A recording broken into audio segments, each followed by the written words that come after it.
ആ പടവിനും തേപ്പിനൊക്കെ പോണ ആളുകൾ ചളിന്റെ ആയിക്കോട്ടെ, ചളി നൈസാണോ? ചളിക്കൊന്നും കുഴപ്പമില്ല നിസ്കരിക്കണവർക്ക്. ചളിയിലും നിസ്കരിക്കുക. ചാണകല്ലേ ഞാൻ മതി. ഇനി ചാണകം ഉണ്ടെങ്കിൽ മാലിക്കി മധുബിൽ അതും ശുദ്ധിയ. മധുബൊന്ന് മാറ്റിയാൽ മതി. അപ്പോൾ മാലിക്കി മധുബ് അനുസരിച്ച് തിന്നപ്പെടുന്ന ജീവികളുടെ കാഷ്ടം നൈസല്ല.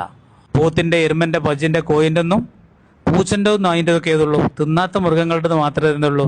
അറിഞ്ഞിരുന്നോളൂ. ആണെന്ന് വെച്ചെങ്കിൽ അതൊക്കെ ചെയ്യാം. ഒരുത്തം വളക്കുച്ചിലൂടെ വീണ് കുടുങ്ങി കിടക്കുകയാണ് ഒരാൾ. മാലിക്കി മധു അനുസരിച്ച് അവിടെ നിസ്കരിക്കുവാന് വളക്കുച്ചിന്ന് എന്താക്കാം? അറിഞ്ഞിരിക്കണ നല്ലതാ. എത്ര വിശാലാണ് മധുപാരങ്ങൾ. സൗദി അറേബ്യയിൽ ഒരു വിശ്വാസം ഇല്ലാത്ത നിസ്കാരം കേട്ടോ. ഒരു വക വിശ്വാസം ഇല്ല. പണിക്കൊല്ലം അവിടെ നിന്ന് ആ ഹെറമ്പിലൊക്കെ പണിക്കാർ ഉണ്ടെങ്കിൽ ആ കമ്പിന്റെ മുകളിൽ നിന്നൊക്കെ നിസ്കരിക്കുന്നത് അവിടെ അങ്ങനെ വാർക്കണേക്കാരോ. കമ്പിയൊക്കെ ഇങ്ങനെ ഫിറ്റ് അപ്ലൈക്കാരും വാങ്ങി കൊടുക്കല്. അപ്പോൾ ഒരിടത്തോ ഇല്ലെന്ന് അറിയില്ല. അവിടെ നിന്ന് തേമ ചെയ്ത് എന്താ അറിയില്ല. അങ്ങോട്ട് ഇവരൊക്കെ ഇട്ടണാണ് ആ ജമായത്തേക്കാട് കൂടുകയാണ്.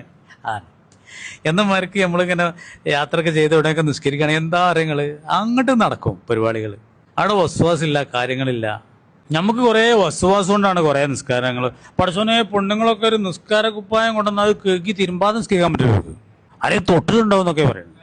സൂട്ട് നിസ്കരിക്കണം എന്നാണ്, ചെരുപ്പിട്ട് നിസ്കരിക്കണം എന്നാണ്. ചെരുപ്പിട്ട് നിസ്കരിക്കണം എന്നാണ് എന്ന് പേര് മത്തിനോട് പറഞ്ഞു നോക്കാൻ വിശദീകരണമാണ് പിന്നെ പറഞ്ഞിട്ടുണ്ട്. അതൊക്കെ ഇവിടെ പറഞ്ഞ കാര്യങ്ങളാ. അത് വേണ്ട, ചെരുപ്പുകൊണ്ട് വെച്ചാൽ മതി. അതാണേ, അത് ഭയങ്കര ചർച്ചയാണ് കിതാബിലൊക്കെ. നമുക്ക് അങ്ങനത്തെ വസ്വാസങ്ങളൊന്നുമില്ല. എന്നവർക്ക് മണ്ണിലിരുന്നവരൊക്കെ ചെയ്തിന് എന്നുള്ളതാണ്. സ്വയാബത്തൊക്കെ മണ്ണിലാ നെറ്റി വെച്ചിന്, മണ്ണില്. ഇപ്പൊ ഷിയാക്കളൊക്കെ ഒരു കട്ടുണ്ടൊക്കെ ഉണ്ടല്ലോ, ഓലേനെ ഞാൻ തന്നെ പറയണതാണ്. മണ്ണിലാണ് സ്വയാബത്തൊക്കെ നെറ്റി വെച്ചതുകൊണ്ട് ഈ മുസല്ലയിൽ പരവതാനിയിൽ ഒരു കട്ട വെച്ചിട്ട് ഞങ്ങൾ വെക്കണതിന്റെ കാരണം അതാണെന്നാണ് ഷിയാക്കൾ പറയണത്. അപ്പൊ അതൊക്കെ കേട്ടെ, അതൊക്കെ ചർച്ച ഉണ്ട്.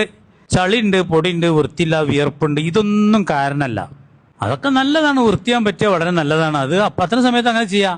ഇങ്ങനത്തെ ഗണിയിൽ പെട്ടാൽ അപ്പോൾ അങ്ങനെ ചെയ്യാം, നിസ്കരിക്കുക.